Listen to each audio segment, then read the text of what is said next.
So far on renovating number 5, we've built the framework for the ensuite, cut the floors and installed the plumbing, and plasterboarded the walls. We've installed villa board in the corner of the walls, as this is going to be the shower area. It will later be waterproofed and then tiled. With all the plasterboard done, we can now screed the floor. We need to do this for 2 reasons. We plan to tile this area, and because the floor is so out of level. On the left hand side of the room, it is 20 mils lower than the other side. This is mainly because the extension was not put in correctly. They basically failed to dig the foundations to the right height and make the slab level. I'm not sure if you can see, but we've drawn some lines on the wall so we can see the finishing height of the floor screed.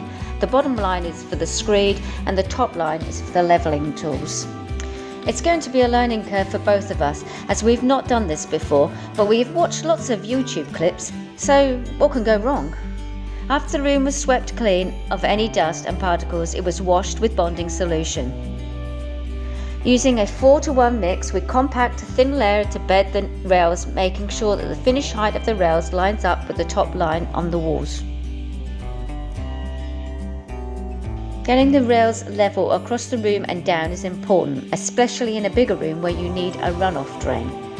Luckily in this room it is not required, however we will have to put one in the main bathroom.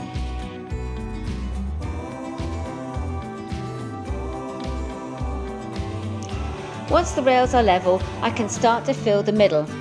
The process should speed up a bit now. With the sand and cement mix compacted to the top of the rail, we use a straight edge to level out the middle, making sure that any lower bits are refilled. Unfortunately, our phones ran out of battery, so we didn't get to video the whole process, but I'm sure you get the idea. We have to leave the floor for a couple of weeks now to dry and harden. It takes about 1 day per millimetre, and the deepest part of the floor is 20 millimetres, so it should be left for about at least 3 weeks before we can tile.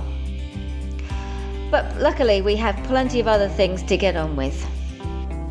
Okay, the great unveiling of the floor. We moved if you remember, there was a bit of wood there so that we could get a nice straight edge, so that's removed.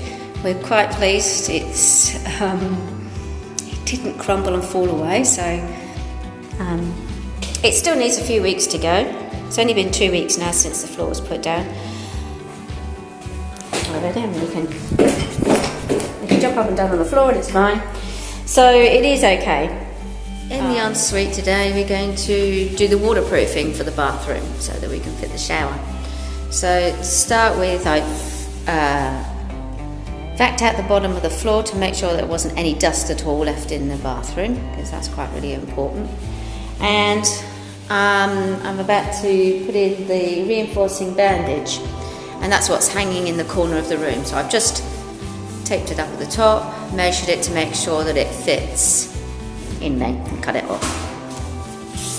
So the bandage looks a bit like that, and it's got self-adhesive tape on the one side.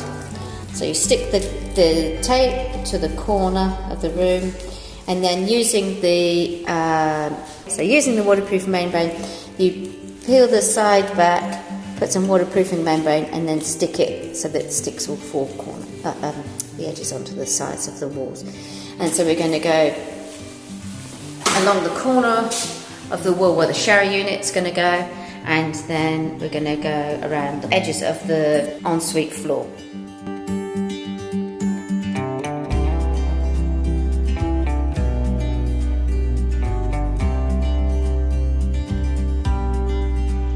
With the tape now firmly in place, I put a strip of blue tape up to mark where I need to waterproof up to.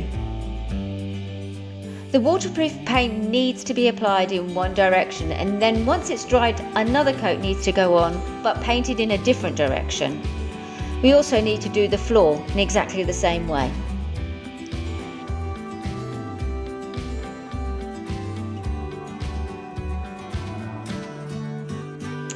With the shower base in place, I've marked out on the floor where the tiles are going to go. I work backwards because I want a full tile in the middle of the doorway. I think it looks neater, but you might have different views. I cut all the pieces first and then assemble it like a jigsaw puzzle.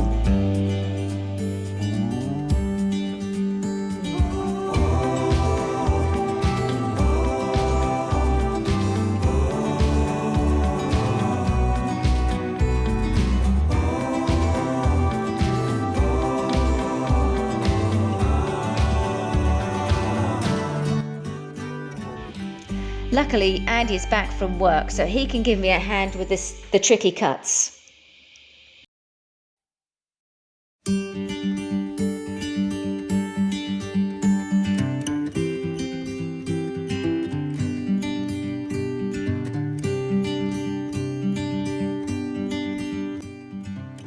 It's the next day and the tile adhesive is dry, so now I can remove the fighting stars, give the floor a quick wash to get rid of any excess adhesive and grout the tiles.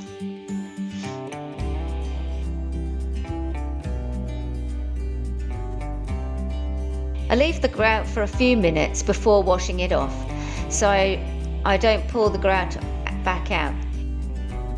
There you go, all done. A few days later, this time we are back to tile the walls. We have chosen marble tile-like tiles from Bunnings. There are only a few different patterns in each box, so it's been a bit of a struggle to match them without making them look the same. I have been driving Andy insane trying to get them in the right pattern. We've drawn a level line on the wall 300 mils away from the corner so we can tile away from the line, then the tiles will be upright.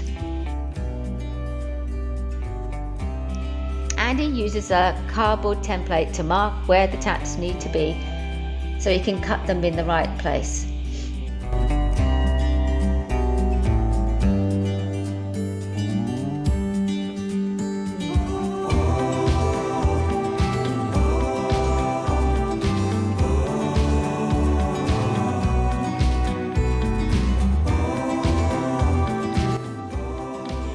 With all the tiles now in place, it's just a quick wipe down. But has anyone noticed the rookie mistake? Yep, I went too high with the waterproofing paint. We used Dunlop tile adhesive this time, but I'm not sure if I like it. They make it from ground up tiles, which makes it sustainable, but it leaves black marks between the tiles and it's really hard to get off. Anyway, now for some more grouting.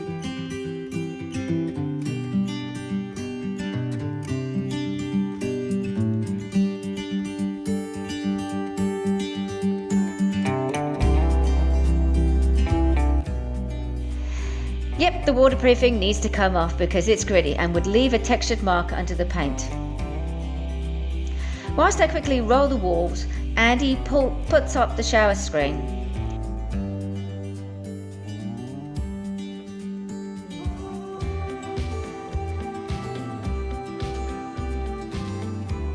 With the insert vanity in place, I can now put the splashback tiles up. They don't need spacers because they have beveled edges. They should go up really easily. I've measured the basin and marked where the halfway mark is. I've also done this on the middle tile so they both line up in the correct space. Because this is a staggered pattern, I need to mark the next tile in the middle so it lines up with the middle of the tile below.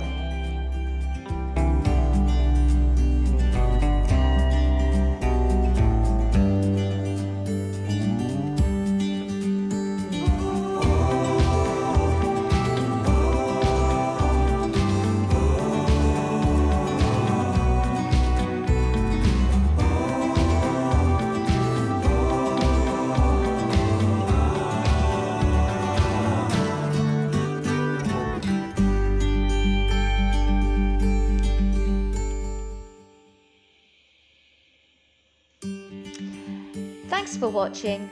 Like, subscribe and share.